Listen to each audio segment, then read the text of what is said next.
Today, we're going to talk about one of my favorite income stocks in the entire market, Realty Income. Before we do, take a minute, please, and click subscribe to my channel if you don't already. And check out fool.com/Frankel for a message from my sponsor, The Motley Fool, where you can get the top 10 stocks to buy right now. That's fool.com/Frankel. So, Realty Income is actually the first real estate investment trust I ever bought.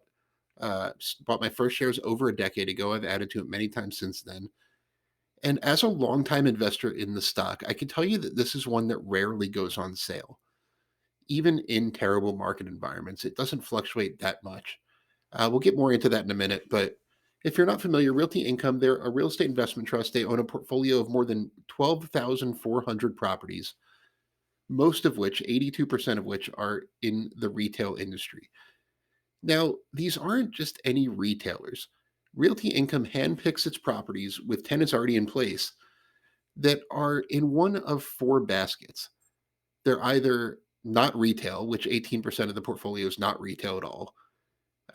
They are in non discretionary industries, meaning that they sell things that people need, not things that they want. They are in discount oriented businesses. Think dollar stores. You can see on your screen right there. There are a lot of dollar stores and warehouse clubs and things like that in Realty Income's portfolio. Those businesses tend to hold up really well in tough times. And then service oriented businesses. Think of things like FedEx as one of their top tenants you can see on the screen. They provide a service that people need that can't really be disrupted online and is not really prone to recessions at all. So these are not your typical retail tenants when you hear that retail is struggling.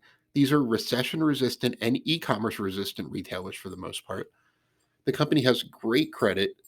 It has scale advantages. It's the fourth largest REIT in the world, or at least in the U.S. public markets. 99% of its portfolio is occupied. There's almost 10 years remaining on its average lease. It is a net lease REIT, which means tenants pay for insurance, maintenance, and taxes, essentially eliminating the variable costs of real estate ownership. The results have been impressive, both over the short run and the long run. Most recently, Realty Income is still finding ways to invest, even in a very difficult real estate environment. In the first quarter alone, they bought $1.7 billion of properties at an average cap rate of 7%. Think of that as their initial yield on cost. And they were able to raise capital by issuing debt at an average interest rate of below 5%. So they're still finding ways to profitably put money to work.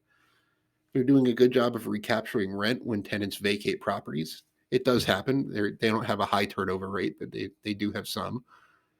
And over the long term, you really can't argue with the results here. Not only has Realty Income delivered a 14.6% annualized total return in almost 30 years on the public markets. That's handily beaten the S&P. It's done so with roughly half of the average volatility of the S&P 500 over time. It's grown its dividend tremendously. It's raised its dividend for 102 consecutive quarters in a row. Realty Income pays monthly dividends. It's paid over 630 consecutive monthly dividends, dating back decades before it was even a publicly traded company. And it still sees a big opportunity to grow. Realty Income's enterprise value, meaning the total value of its business, is about $60 billion today. The global net lease real estate market is about $13 trillion in size. So just because it's very big, it's not going to grow as fast as it did in its early days, but it still has a lot of room to grow. And its scale advantages and capital advantages and everything like that should get even better as it grows. And it should be more stable because it's relying less on each tenant and each property as it gets bigger. So the stock is down about 20% from its highs as I'm speaking. That monthly dividend it pays translates to about a 5.1% yield. Again, this is a stock that rarely goes on sale. It's on sale mostly because of interest rate pressures. So take advantage. It's a great time to buy. Like I said, I've owned this stock for a long time and keep adding to it, and plan to continue to add aggressively if the price stays like this. Love to know your thoughts. Leave me some comments. I'll do my best to respond to each of them individually. And thanks for listening. Once again, thank you so much for joining me. Be sure to click subscribe if you don't subscribe to my channel already. And as always, this video is sponsored by The Motley Fool.